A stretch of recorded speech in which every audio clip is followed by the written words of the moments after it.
નમસ્કાર મિત્રો, સ્વાગત છે તમારું અમારી ચેનલ નેવિકા સ્ટોરી પર એક નવા વિડીયોમાં। ઘરના મંદિરમાં દીવાની વધેલી વાટનું શું કરવું જોઈએ? શું તેને કચરામાં ફેંકી દેવી જોઈએ? મિત્રો, ક્યાંક તમે પણ અજાણતામાં તમારા ઘરની બરકતને ખુદ પોતાના હાથે જ કચરાપેટીમાં તો નથી નાખી રહ્યા ને? જરા વિચારો, જે દીવાને તમે ભગવાનની સામે પ્રગટાવો છો, જેનાથી તમે તમારા ઘરનો અહંકાર દૂર કરો છો, પૂજા પૂરી થયા પછી તે જ દીવાની વધેલી વાટ, જેને જ્વેલરી પણ કહેવામાં આવે છે, તેનું તમે શું કરો છો? જો તમે તેને ઉપાડીને કચરાના ડબ્બામાં ફેંકી દો છો તો સાવધાન થઈ જાઓ, કારણ કે શાસ્ત્રો અનુસાર આ એક બહુ મોટી ભૂલ હોઈ શકે છે, જે ધીમે ધીમે તમારા ઘરની સુખ શાંતિ અને ધનને બાળીને રાખ કરી શકે છે।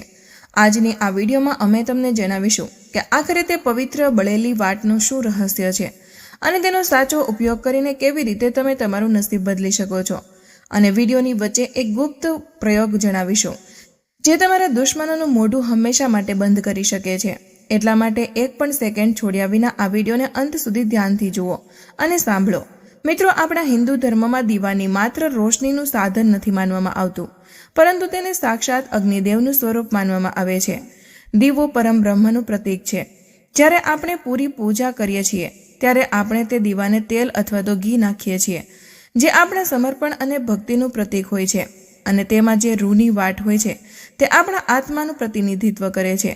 જ્યારે તે વાટ બળે છે તેનો અર્થ એ છે કે આપણે આપણા અહંકારના બાળીને ઈશ્વરના પ્રકાશમાં વિલીન થઈ રહ્યા છીએ।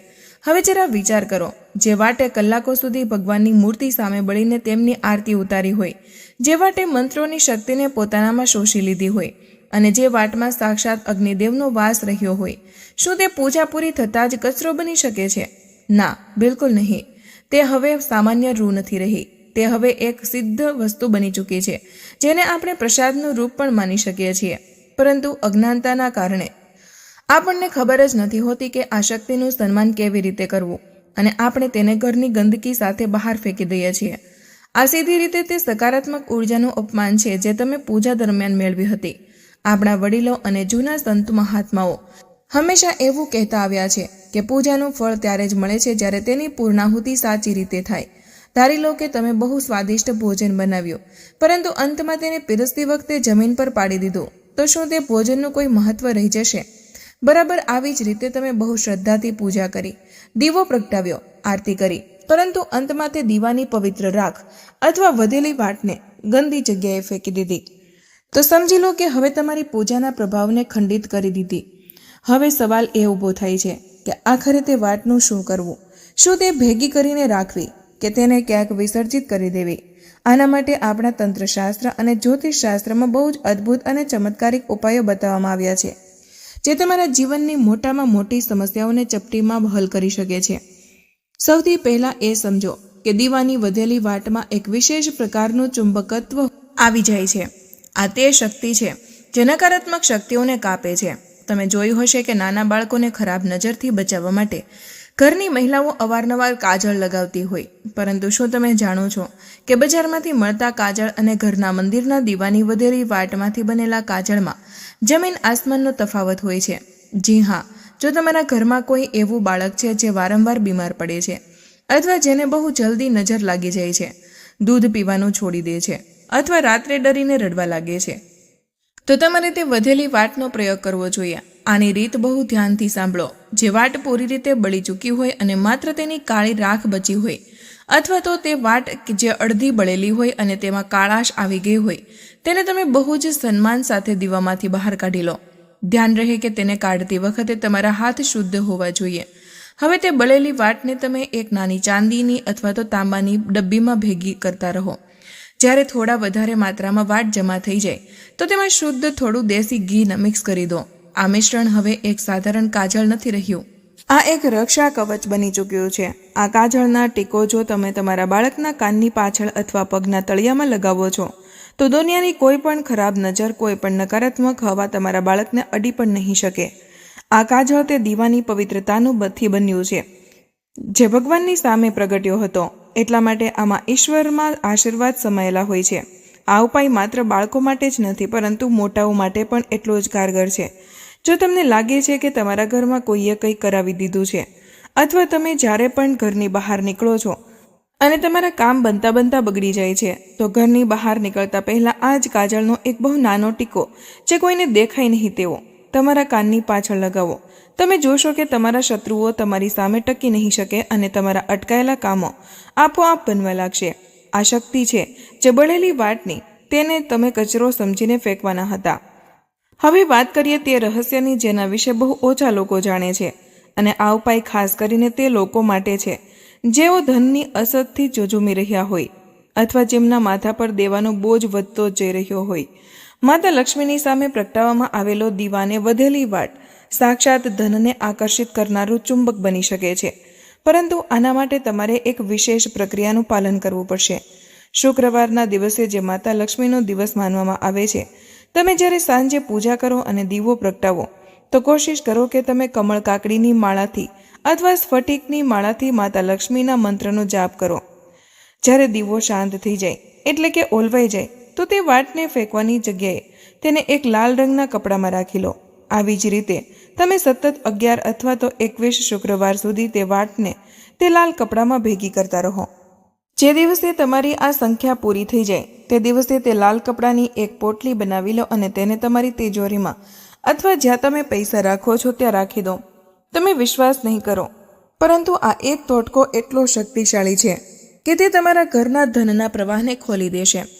આ પોટલી તમારા ધનના સ્થાનની નકારાત્મક ઉર્જાને શોષી લે છે અને ત્યાં એક પવિત્ર અને સકારાત્મક વાતાવરણ બનાવે છે, જેનાથી માતા લક્ષ્મી ત્યાં સ્થાયી રૂપે નિવાસ કરે છે.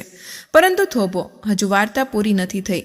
ઘણા લોકો એ ભૂલ કરે છે કે તેઓ વધેલી વાટને તુલસીના કુંડામાં નાખી દે છે, એવું વિચારીને કે તુલસી પવિત્ર છે તો ત્યાં નાખવું યોગ્ય રહેશે, પરંતુ શાસ્ત્રો અનુસાર આ પૂર્ણપણે વર્જિત છે. તુલસીનો છોડ અત્યંત સંવેદનશીલ અને પવિત્ર હોય છે. તેમાં બળેલી વસ્તુ, રાખ કે તેલવાળી વસ્તુઓ નાખવાથી તુલસીના મૂળ ખરાબ થઈ શકે છે અને તુલસી સુકાઈ શકે છે, અને ઘરમાં તુલસીનું સુકાવું બહુ જ અશુભ સંકેત માનવામાં આવે છે. એટલા માટે ભૂલથી પણ દીવાની વધેલી વાટ કે ધૂપબત્તીની રાખ તુલસીના કુંડામાં ન નાખો. આ એક પ્રકારનો દોષ ઉત્પન્ન કરે છે. તો પછી જો આપણે કાજળ બનાવવા નથી માંગતા અથવા આપણી પાસે બહુ બધી વાટો જમા થઈ ગઈ છે, તો તેનું વિસર્જન કેવી રીતે કરવું? આનો સૌથી ઉત્તમ રસ્તો છે જલ પ્રવાહ. જો તમારા ઘરની આસપાસ કોઈ પવિત્ર નદી, તળાવ કે વહેતું પાણી હોય તો તમે તે વધેલી વાટને ભેગી કરીને કોઈ કાગળમાં લપેટીને તે વહેતા જળમાં પ્રવાહિત કરી દો. જળમાં પ્રવાહિત કરતી વખતે મનોમન અગ્નિદેવ અને જળ દેવતાને પ્રાર્થના કરો કે તમારા ઘરના બધા દુઃખ અને દરિદ્રતા આ વાટની સાથે વહી જાય. આ સૌથી સાત્વિક અને સુરક્ષિત રસ્તો છે. પરંતુ આજના સમયમાં શહેરોમાં વહેતું પાણી મળવું મુશ્કેલ છે, તો એવામાં તમે શું કરશો? શું ફરીથી કચરામાં ફેંકી દેશો? નહીં. અને તમે તમારા ઘરની કોઈ કાચી જગ્યા અથવા તો કોઈ બગીચામાં જ્યાં લોકોના પગ ન પડતા હોય ત્યાં એક નાનો ખાડો ખોદો અને તે વાટોને ત્યાં દબાવી દો. આ ધરતી માતાના ખોળામાં જવા જેવું છે. આનાથી તે પવિત્ર વસ્તુનું અપમાન પણ નહીં થાય અને તે ખાતર બનીને પાછી પ્રકૃતિમાં ભળી જશે. આનો પણ એ ઉકેલ છે, પરંતુ ધ્યાન રહે, આ જગ્યા ગંદી ન હોવી જોઈએ. નાળાની પાસે કે કચરા પેટીની પાસે આ ખાડો ન ખોદો. આ કોઈ વૃક્ષની નીચે હોઈ શકે છે, પરંતુ તે વૃક્ષ કાંટાવાળું ન હોવું જોઈએ. બાવળ કે કેક્ટસની નીચે આને ન દબાવો. પીપળો કે વડ, કારણ કે આ વૃક્ષમાં દેવતાઓનો વાસ હોય છે. પીપળા કે વડના વૃક્ષની નીચે દબાવવું સૌથી શુભ માનવામાં આવે છે. હવે આવે છે તે ગુપ્ત રહસ્ય જેનો વાયદો અમે વિડીયોની શરૂઆતમાં કર્યો હતો. શત્રુ બાધા નિવારણ. જો તમારો કોઈ શત્રુ તમને બહુ પરેશાન કરી રહ્યો છે, વગર કારણે તમારા કામમાં ટાંગ અડાવી રહ્યો છે, અથવા કોર્ટ કચેરીના મામલાઓમાં તમે ફસાઈ ગયા છો, તો હનુમાનજીના મંદિરના દીવાની વધેલી વાટનો આ પ્રયોગ તમારા માટે રામબાણ સાબિત થશે. તમારે કરવાનું એ છે કે શનિવારની સાંજે હનુમાનજીના મંદિરે જાઓ, ત્યાં ચમેલીના તેલનો દીવો પ્રગટાવો અને હનુમાન ચાલીસાના પાઠ કરો. જ્યારે તે દીવો શાંત થઈ જાય તો તે બળેલી વાટને લઈ આવો. ઘરે આવીને તે વાટને પીસીને તેનો શાહી જેવો લેપ બનાવી લો. હવે એક ભોજપાત્ર પર અથવા તો ભોજપત્ર ના મળે તો એક સાદા સફેદ કાગળ પર તે કાળી શાહીથી તમારા શત્રુનું નામ લખો. નામ લખતી વખતે મનમાં એવો ભાવ રાખો કે તે શત્રુની બધી નકારાત્મકતા અને તેની ખરાબ વિચારસરણી બળીને રાખ થઈ રહી છે. હવે તે કાગળને વાળીને તેની ઉપર થોડું સિંદૂર લગાવી દો અને તેને કોઈ ભારે પથ્થરની નીચે દબાવી દો અથવા તો કોઈ સુમસામ જગ્યા પર જઈને જમીનમાં દાટી દો. આ એક તાંત્રિક ક્રિયા જેવો પ્રભાવ પાડે છે, પરંતુ આ પૂર્ણપણે સાત્વિક છે, કારણ કે આમાં તમે કોઈનું ખરાબ નથી કરી રહ્યા, પરંતુ પોતાની રક્ષા કરી રહ્યા છો. એવું કરવાથી તમે જોશો કે થોડા જ દિવસોમાં તમારા શત્રુનું વર્તન તમારા પ્રત્યે બદલાવા લાગશે, અથવા તે ખુદ તમારા રસ્તામાંથી હટી જશે. તેનું ધ્યાન તમારા પરથી હટીને પોતાની જ સમસ્યાઓમાં ગૂંચવાઈ જશે. એક વાતનું બીજું પણ વિશેષ ધ્યાન રાખવું જોઈએ કે અવારનવાર લોકો નજરઅંદાજ કરી દેતા હોઈએ છીએ. ઘણીવાર આપણે જોઈએ છીએ કે દીવામાં ઘી કે તેલ તો પૂરું થઈ જાય છે, પરંતુ વાટ પૂરી નથી બળી શકતી અને તે બચી જાય છે. એવી અડધી બળેલી વાટને ફરીથી તે જ દીવામાં પ્રગટાવવી શાસ્ત્રોમાં સાચી નથી માનવામાં આવતી અને દોષપૂર્ણ માનવામાં આવે છે. દરેક નવી પૂજા માટે નવી વાટનો જ પ્રયોગ કરવો જોઈએ. જૂની અથવા અડધી બળેલી વાટનો ફરીથી ઉપયોગ કરવાથી ઘરમાં કલેશ વધી શકે છે અને માનસિક શાંતિ ભંગ થઈ શકે છે. અને હા, જો તમે અખંડ જ્યોત પ્રગટાવી રહ્યા છો તો વાત અલગ છે. તેમાં આપણે તે જ જ્યોતને કાયમ રાખીએ છીએ, પરંતુ સામાન્ય દૈનિક પૂજામાં દર વખતે નવી અને સ્વચ્છ રૂની વાટનો જ પ્રયોગ કરો. જૂની વાટને આદરપૂર્વક હટાવી દો અને ઉપર બતાવેલી રીતોથી તેનો નિકાલ કરો.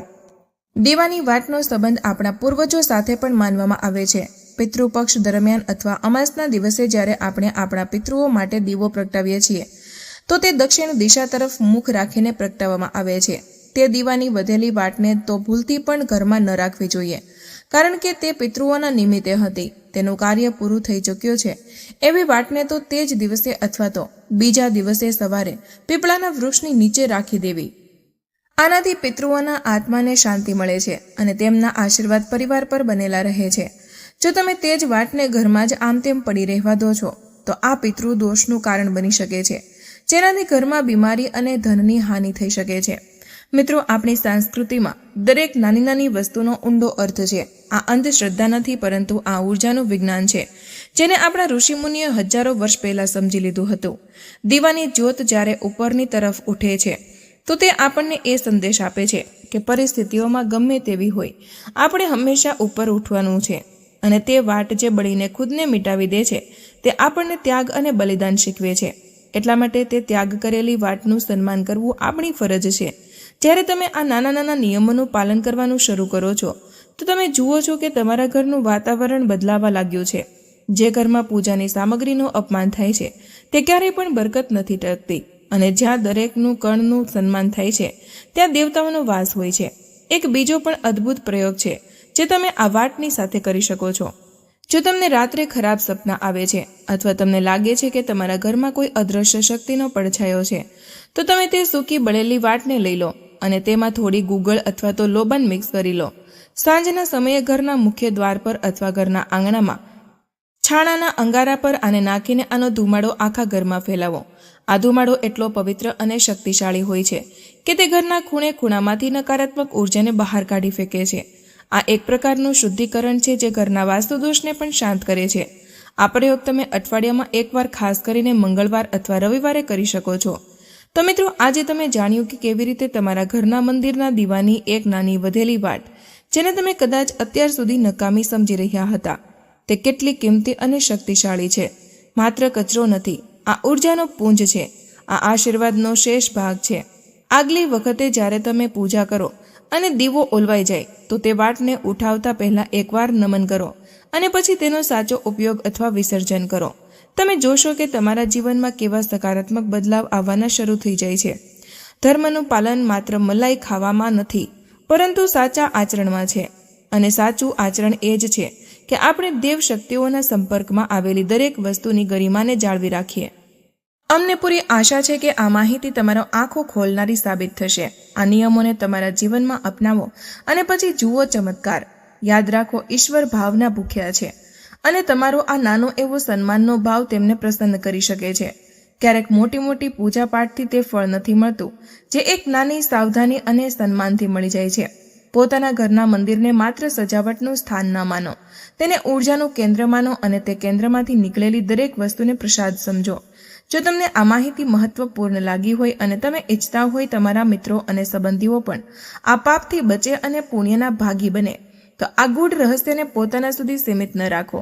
જ્ઞાન વહેંચવાથી વધે છે, એટલા માટે આ ચર્ચાને આગળ વધારો. બની શકે છે તમારા એક પ્રયાસથી કોઈના ઘરનો વાસ્તુદોષ ખતમ થઈ જાય અથવા કોઈની અટકેલી પ્રગતિ શરૂ થઈ જાય અને તેનું પુણ્ય તમને પણ પ્રાપ્ત થશે. કારણ કે સાચો રાહ બતાવવો એ પણ એક બહુ મોટો ધર્મ છે. ઈશ્વર આપ સૌનું કલ્યાણ કરે, તમારા ઘરમાં સદાય સુખ, શાંતિ અને સમૃદ્ધિનો દીવો બળતો રહે અને તમે અજ્ઞાનતાના અંધકારમાંથી નીકળીને જ્ઞાનના પ્રકાશ તરફ આગળ વધતા રહો. અંતમાં એક વાત બીજી પણ જે બહુ જરૂરી છે. ઘણા લોકો આળસના કારણે કેટલાય દિવસો સુધી મંદિરની સફાઈ નથી કરતા અને દીવામાં કેટલાય દિવસોની બળેલી વાટો જમા થઈ જાય છે. આ બહુ જ અશુભ છે. આ ઘરમાં આળસ અને દરિદ્રતાને આમંત્રણ આપે છે. મંદિરની સફાઈ નિત્ય હોવી જોઈએ. ભગવાનને પણ સ્વચ્છતા પ્રિય છે. વાસી ફૂલ અને બળેલી વાટો રોજે હટાવવી જોઈએ, જેથી નવી ઉર્જાનો સંચાર થઈ શકે. જેમ આપણે રોજે નાહીએ છીએ, નવા કપડાં પહેરીએ છીએ, તેવી જ રીતે મંદિરને પણ રોજે નવું પ્રભાત જોઈએ. જમા થયેલો કચરો ભલે તે પૂજાનો જ કેમ ન હોય, તે ઉર્જાને રોકી દેશે, પ્રભાવને અવરોધી દેશે. એટલા માટે નિત્ય કર્મ કરો, નિત્ય સફાઈ કરો, નિત્ય તે પવિત્ર વાટનો સાચો નિકાલ કરો. આજ એક સાચા સાધકની ઓળખ છે. તો મિત્રો, આજનો વિડીયો અહીં પૂર્ણ કરીએ છીએ. આજની આ માહિતી તમને કેવી લાગી અને આ વિડીયો કયા શહેરમાંથી સાંભળી રહ્યા છો તે કમેન્ટમાં જરૂર જણાવજો. માહિતી પસંદ આવી હોય તો વિડીયોને લાઇક અને તમારા મિત્રો સાથે શેર કરજો. ચેનલ પર નવા હોય તો ચેનલને સબસ્ક્રાઇબ કરવાનું ભૂલશો નહીં. મળીએ એક નવા વિડીયોમાં. ત્યાં સુધી બધા જ મિત્રોને જય શ્રી કૃષ્ણ. ધન્યવાદ.